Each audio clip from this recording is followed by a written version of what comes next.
Bonjour, bienvenue à Question de croire, un podcast qui s'intéresse à la foi et la spiritualité, une question à la fois. Cette semaine, est-ce que la foi peut vraiment nous aider à surmonter des tragédies?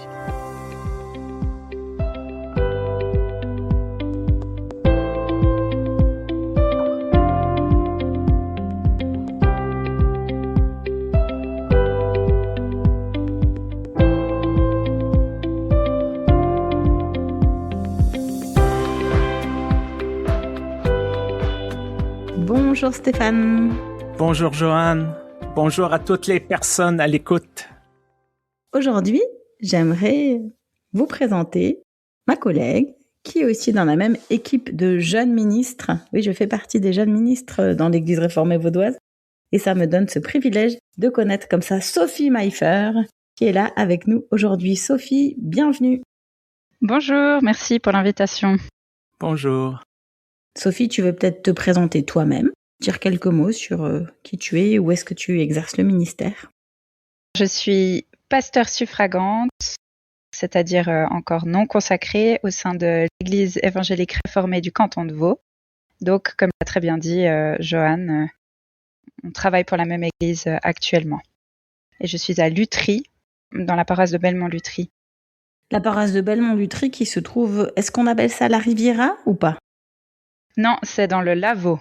Dans le Lavaux. Ah oui, c'est là où il y a les belles vignes. Et puis finalement, c'est pas si loin du Valais. Et c'est la raison pour laquelle on t'a invité aujourd'hui, Sophie. C'est parce que, d'une façon ou d'une autre, eh bien, votre paroisse est complètement partie prenante de tout ce qui se vit autour eh bien, du drame du 1er janvier qui s'est passé à Crans-Montana.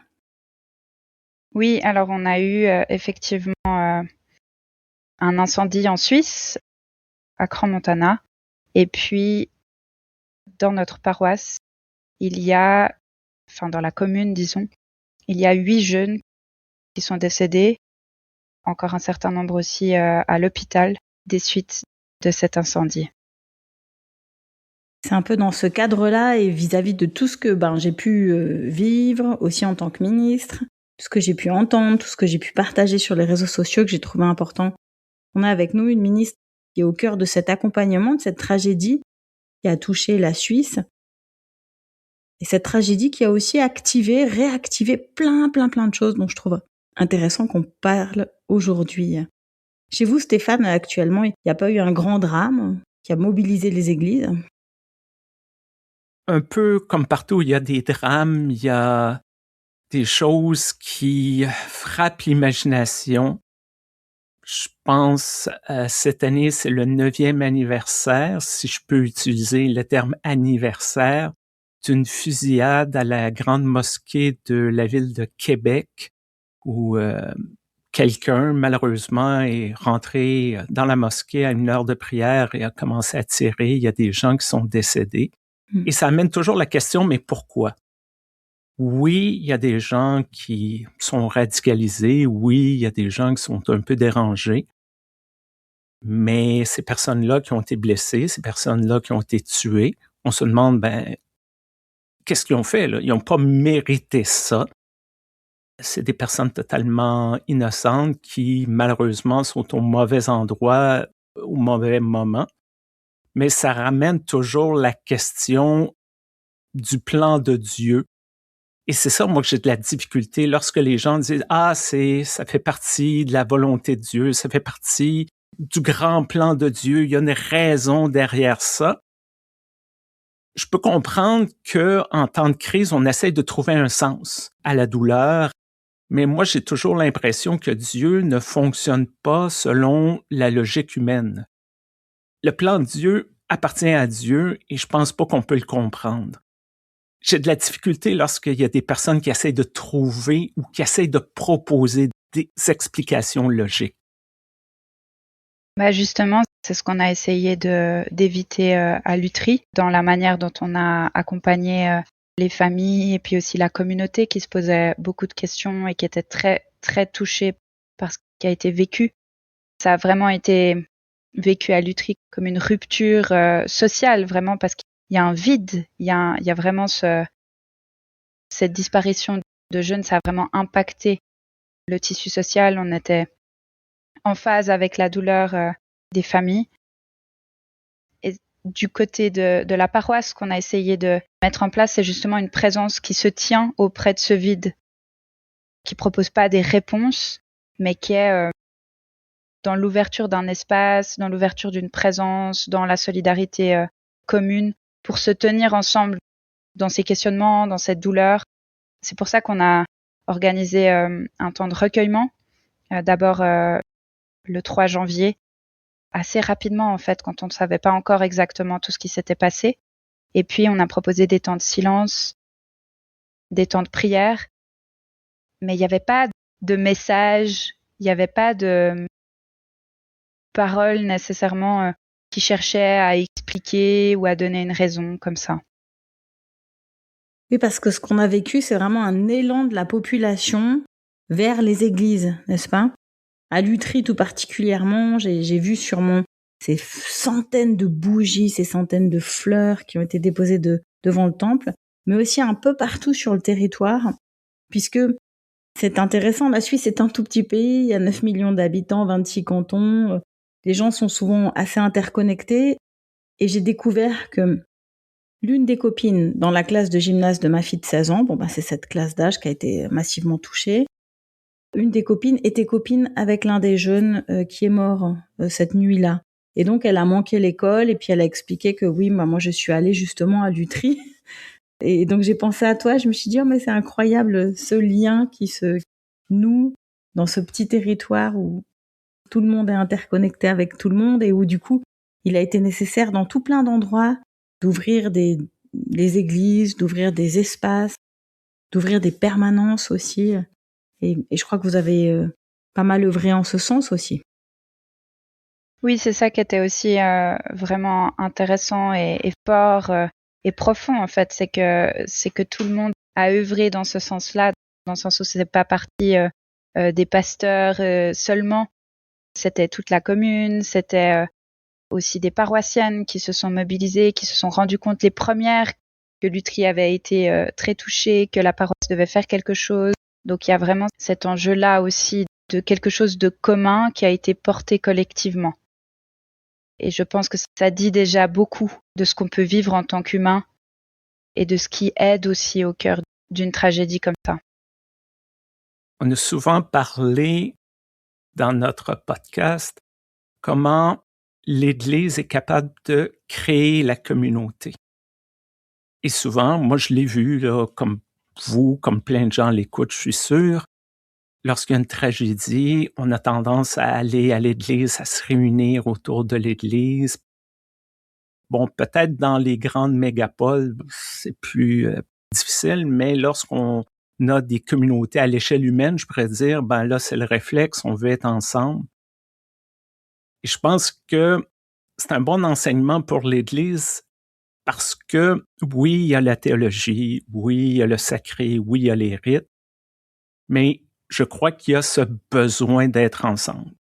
Et peut-être qu'on a sous-estimé ça, ou peut-être on a tendance à mettre ça en bas de la liste des priorités, mais créer communauté, faire communauté dans les moments de joie, dans les moments de tristesse, dans les tragédies, dans les célébrations, il y a quelque chose de profondément humain là-dedans.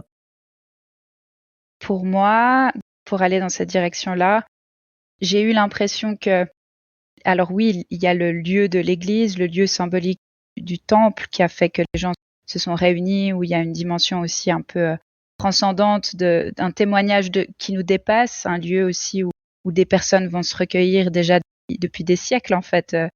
Et en même temps, il y a ce côté, c'est la communauté, c'est les gens qui se réunissent qui deviennent l'église finalement et qui deviennent une communauté qui va espérer ensemble, qui va prier et dans des événements aussi tragiques, du cri de désespoir, de l'espérance que les gens s'en sortent, de l'incompréhension, naît facilement une prière finalement.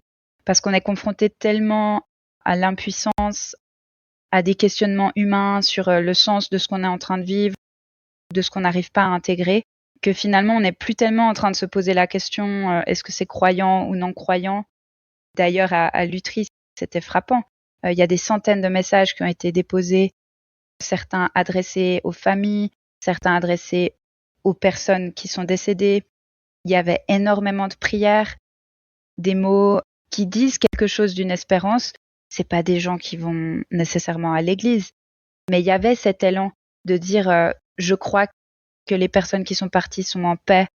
Je crois que ils veillent sur nous. Enfin, il y avait des témoignages dans pratiquement, en tout cas dans la majorité des messages qui ont été déposés à Lutry. Moi, je les ai tous lus parce qu'on les a triés ensuite pour pouvoir rendre aux familles une partie d'entre ces messages. Et puis les autres ont été déposés dans un lieu où ils peuvent être consultés. Donc on a eu à cœur de faire cette démarche-là. Et c'était frappant de voir que, en fait, l'Église ne détient pas la foi. L'Église est composée de personnes qui témoignent de cette foi au quotidien. Et parfois, c'est avec des gens qui ne fréquentent pas les paroisses qu'on est le plus fort en communion pour ce témoignage.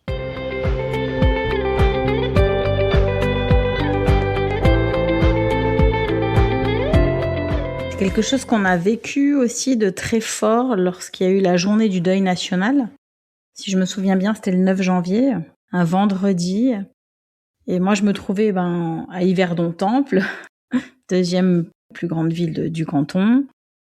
Et c'est marrant parce que on a ouvert l'église à partir de 9h30, mais officiellement 10h, et il y avait déjà des gens à 9h30. Et les personnes qui sont arrivées ont commencé par demander au pasteur si... Donc ce qui était prévu, c'est que les cloches sonnent à 14h. Ça, c'était tout à fait prévu. Puis je comprends que la population se doutait que il y aurait quelque chose au temple protestant réformé. Mais par contre, c'était pas tout à fait clair si on allait faire la retransmission ou pas en direct des moments qui avaient lieu en Valais, quoi, du recueillement officiel. Et donc le pasteur a reçu plein de demandes. Alors il m'a dit bon je crois qu'on va vraiment le mettre en place. Hein. Heureusement que j'ai tout ce qu'il faut. J'ai dit oui, je crois vraiment là que on est attendu. Et puis un petit peu avant 14h, c'était fou. Ce temple était rempli. Les policiers sont venus, les pompiers sont venus, tout le monde était là, en bleu de travail, avec la caddie de course, avec la poussette, avec le chien même. Tout le monde est venu là, s'est recueilli.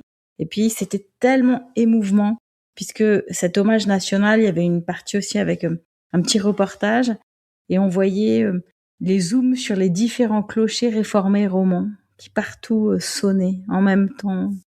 Alors c'était incroyable parce qu'il y avait un sentiment du peuple qui était uni autour des clochers. Alors c'est un sentiment bien sûr un peu subjectif, un peu relatif, peut-être même un peu romantique, mais qui finalement était tellement réconfortant.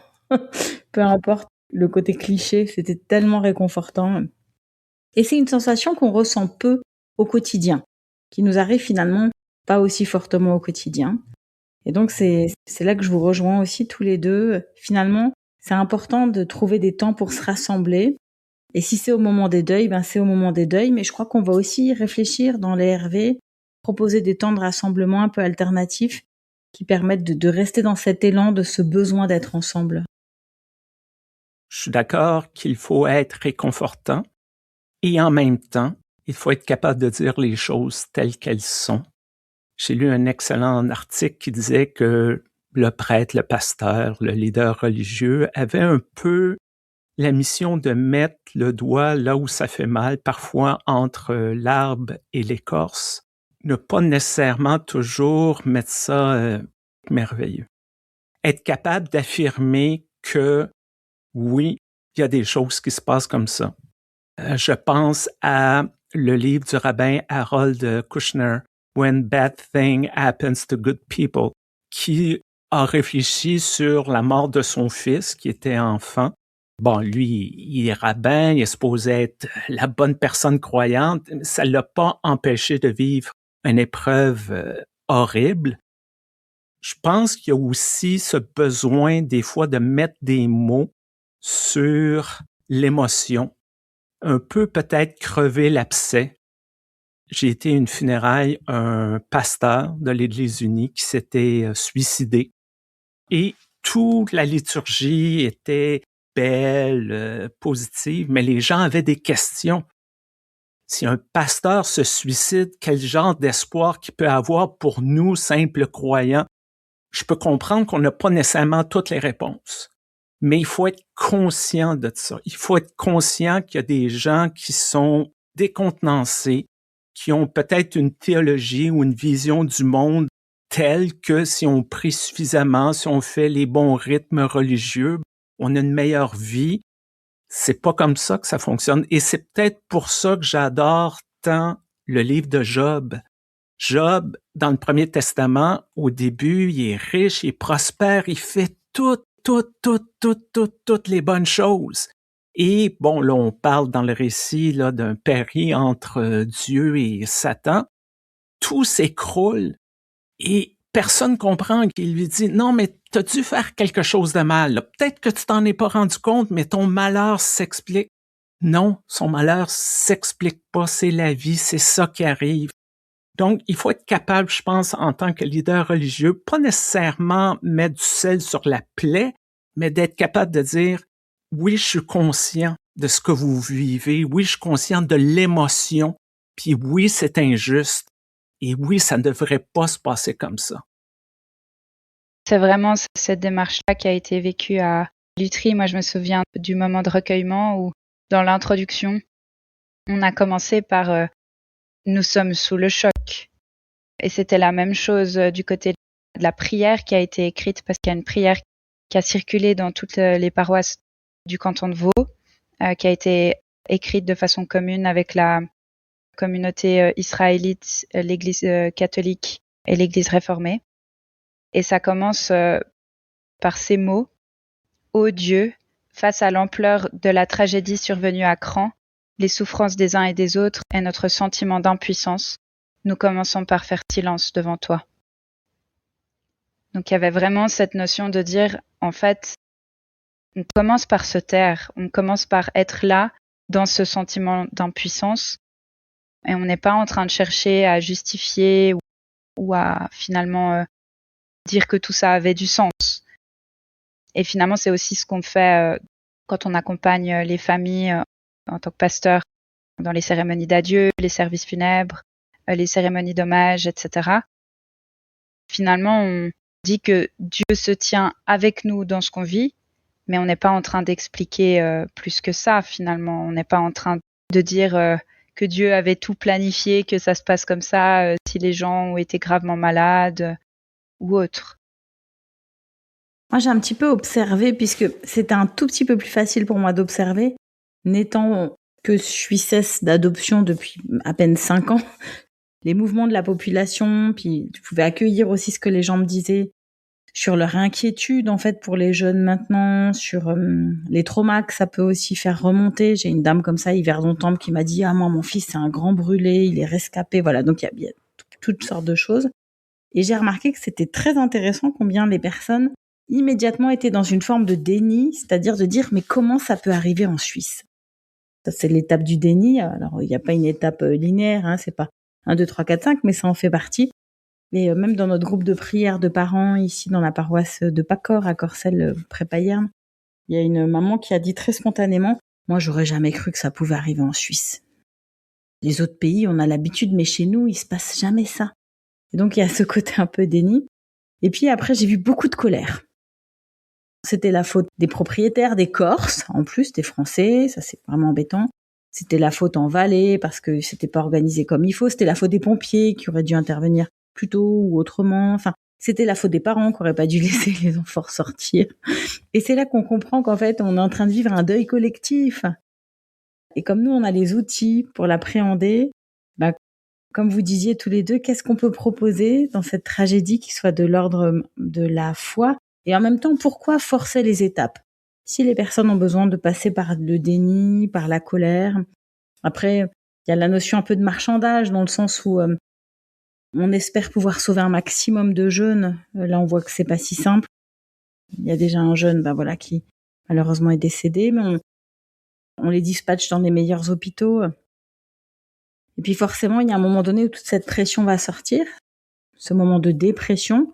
Peut-être que tu l'as déjà observé un peu sur le terrain, Sophie. Peut-être que ça va se répercuter d'autres façons dans cette génération-là. Peut-être qu'on va avoir des épisodes, des difficultés. Puis à un moment donné, collectivement, on arrivera à une sorte d'acceptation, mais une acceptation pour du mieux, pour plus de sécurité, pour plus de liens, pour plus de communauté.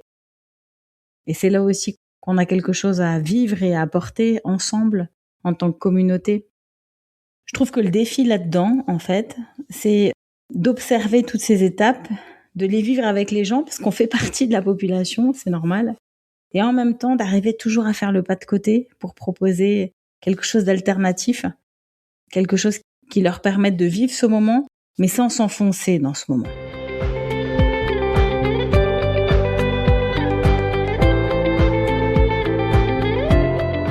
Le danger, collectivement, individuellement, c'est la volonté de vengeance ou on veut que quelqu'un paie pour cet acte incompréhensible, mais on oublie souvent dans la colère que ça ramène pas la personne disparue, ça ramène pas la situation d'avant. Je prends un exemple, si quelqu'un assassine mon fils, que la personne a 5 ans de prison ou 4000 ans de prison, mon fils n'est plus là, il est plus là. Il n'y a rien qui change là-dedans. Et c'est peut-être ça qui est si radical dans le message de Jésus qu'on oublie cette radicalité-là. On est un peu parfois dans la loi du talion, là, du Premier Testament, là. Tu m'as fait mal, je vais te faire mal, c'est égal, bon, parfait. Mais non, là, Jésus parle de pardonner à ses ennemis, de pardonner aux personnes qui ont fait du mal, qui ont peut-être été négligentes. C'est pas évident, c'est facile en théorie, là. C'est facile, les mots. Mais lorsque ça vient nous chercher dans notre chair, lorsque ça vient nous chercher dans notre émotivité, là, tu dis, là, on parle de quelque chose d'autre. Là, on parle de quelque chose de profondément difficile, pénible. Et c'est quand même ça que Jésus invite à dire, allez au-delà de cette émotion-là. Il dit pas de la nier, mais d'aller au-delà, d'avancer là-dedans. Wow! En même temps, il y a cette notion d'accueillir les émotions. Et c'est vrai qu'on sent qu'à Lutry, en tout cas, il y a quelque chose de collectif qui se vit autour de ça. On a vécu le choc avec le recueillement qu'on a vécu le 3 janvier. On a vécu la tristesse avec la journée de deuil national où on sentait que les gens vivaient vraiment cette tristesse. C'est bouleversant pour moi d'animer ce moment de silence où on est resté debout et moi je me suis mise debout dos à l'assemblée pour être avec l'assemblée vraiment physiquement et on était tous ensemble, tout le monde était derrière moi, mais c'est comme si je pouvais sentir la tristesse et l'émotion des gens qui étaient portés dans le temple pendant que les cloches sonnaient. On était tous debout en silence pendant que les cloches sonnaient. Et puis samedi dernier, il y a eu une manifestation où là on était plutôt dans la colère de la part des familles, de la part des jeunes, des camarades de classe, etc., des jeunes qui sont décédés. Et il y avait vraiment ce mouvement de dire on veut des réponses, on veut des explications, etc. Alors ça ne veut pas dire que ce cheminement-là, il est linéaire, on est bien d'accord, dans ces différentes étapes. Mais pour moi, la colère, elle a aussi quelque chose de fondamental dans la notion de la justice, de dire on aimerait des explications aussi pour que ça se reproduise plus. Qu'est-ce qu'on peut apprendre de cette situation-là? C'est aussi un sentiment qui donne de l'énergie. La tristesse, ça dévaste. C'est vraiment physiquement, on le voit chez les gens, ils sont anéantis comme ça, abattus. Et la colère, c'est aussi ce qui redonne l'élan de dire je veux continuer, comment est-ce que je peux continuer? On a vu aussi des parents qui s'engageaient, des parents d'enfants décédés, qui s'engageaient pour soutenir d'autres parents qui ont des enfants blessés, qui ont des enfants qui sont à l'hôpital, etc. Et en fait, il y a ce début d'élan de reconstruction qui passe par la colère finalement, qui passe par cet élan-là. Et là, moi, en tant que pasteur, ce que je me dis aussi, c'est, on nous a beaucoup posé la question. Il y a plusieurs personnes qui sont venues vers moi, vers mes collègues, des journalistes qui cherchaient justement cette parole pour dire qu'est-ce qu'on dit dans cette situation-là, qu'est-ce qu'on fait? Alors, on a esquissé des réponses avec la présence. Tu disais aussi, Joanne, au fond, faire le prochain pas. Qu'est-ce qu'on peut aider à faire le prochain pas? C'est pas guérir les gens, mais quel est le petit élément que je peux apporter en plus, qui va rencontrer les gens là où ils en sont, mais qui va essayer de les emmener un petit peu ailleurs, en fait. Mais moi, ce qui m'a frappé, c'était, en fait, c'est pas la foi qui aide pour la tragédie, c'est la foi qui émerge de la tragédie. Pour moi, le témoignage le plus fort, c'est quand il y a les parents qui disent « mais je veux continuer. Pour l'instant, je sais pas comment c'est possible d'aller plus loin dans ma vie parce que c'était tellement tragique, mais j'ai envie de faire le pas, de dire, de croire qu'une vie est possible après avoir perdu mon enfant. » Même chose pour les camarades de classe. On a vu des témoignages de jeunes qui étaient d'une force incroyable de dire je vais vivre pour toi que j'ai perdu, pour mon copain qui est décédé dans l'incendie, pour mon ami qui n'est plus là, et d'avoir cet élan de vie finalement qui émerge de la tragédie et qui cherche pas à l'expliquer, mais pour moi c'est ça à la foi au fond. Donc j'avais toujours envie de renvoyer la question ou de retourner la question, de pouvoir voir l'élan de vie qui se manifeste au cœur du chaos et du bouleversement. Je t'écoute, Sophie, et l'image qui me vient, c'est un peu un combat de boxe. Je sais, c'est pas très pasteur. La vie est difficile. Des fois, on a l'impression que la vie nous frappe tellement fort qu'on n'est plus capable de respirer. On est pris en deux, on est immobilisé. J'avais mis dans les notes, peut-être je vais parler de Daniel, puis je vais en parler. J'ai eu mon fils via le processus d'adoption et pour faire une histoire courte, à un moment, on reçoit une photographie et pour moi, c'était instantané. C'était mon fils. Il était encore à l'orphelinat, mais c'était fait dans ma tête. Et là, on a reçu quelques semaines plus tard un avis qu'il y avait peut-être un problème au côté médical et si le problème se manifestait, l'adoption était pour être annulée. Et c'était quelque chose de totalement dévastateur dans ma vie parce que moi, c'était fait, là, c'était mon fils. Et c'était, est-ce que je vais pouvoir ramener mon fils à la maison? Sinon, qu'est-ce qui va arriver à mon fils s'il n'est pas adopté? Et c'était des semaines de torture, de se demander, mais pourquoi tout ça? C'était très, très dur. Et c'est dans la réponse que la foi est venue. J'ai vraiment aimé comment tu as dit ça.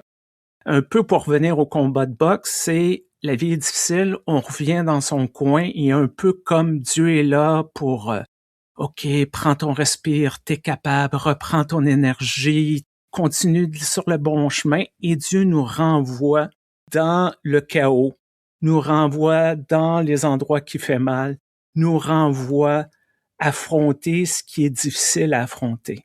C'est pas Dieu qui protège, c'est pas avoir la foi qui fait que c'est nécessairement facile, c'est comment qu'on réagit à l'épreuve, comment qu'on réagit à l'inexplicable, comment qu'on réagit à des trucs qui nous font tellement mal qu'on n'est pas capable de même de le verbaliser. C'est là, je pense, que la foi peut aider dans qu'est-ce qu'on fait avec tout ça. Chères auditrices, chers auditeurs, cet épisode est un peu spécial. C'est un peu un hommage aux victimes de Crans-Montana, à leurs familles, aux survivants, aux survivantes, à celles et ceux qui se battent encore dans les hôpitaux. C'est un hommage qui est porté par 2 ministres de l'Église réformée vaudoise, mais aussi par un collègue qui s'associe à tout ça, de l'Église unie du Canada. Et puis bien entendu, nous n'oublions pas tous les autres collègues, toutes les autres communautés, toutes les autres familles qui se battent et qui luttent. Et nous espérons avec cet épisode-là avoir apporté un petit peu de dialogue, un petit peu de notre compassion et de notre profond intérêt pour les personnes qui nous entourent et les situations qui se passent auprès et au loin. Merci beaucoup pour cet épisode, Joanne et Sophie. Et surtout, Sophie, pour le temps que tu as pris pour être avec nous. Merci beaucoup. On veut prendre quelques secondes pour remercier l'Église unie du Canada, notre commanditaire et son site Internet Mon Credo. qui relaie notre podcast, qui présente aussi des vidéos, des blogs sur des sujets de foi et de spiritualité. Merci à Réforme, qui relaie aussi notre podcast. Si vous avez des questions, des suggestions, si vous voulez réagir à cet épisode, vous êtes d'accord, vous êtes en désaccord, vous trouvez que peut-être qu'on a manqué quelque chose d'essentiel, dites-le nous. Ah oui, on vous invitera d'ailleurs dans un épisode. Tout à fait. questiondecroire@gmail.com. On a un groupe WhatsApp aussi pour continuer les discussions. Tous les liens, toutes les informations sont dans les descriptions de nos épisodes. Alors, bonne journée tout le monde. Bonne journée.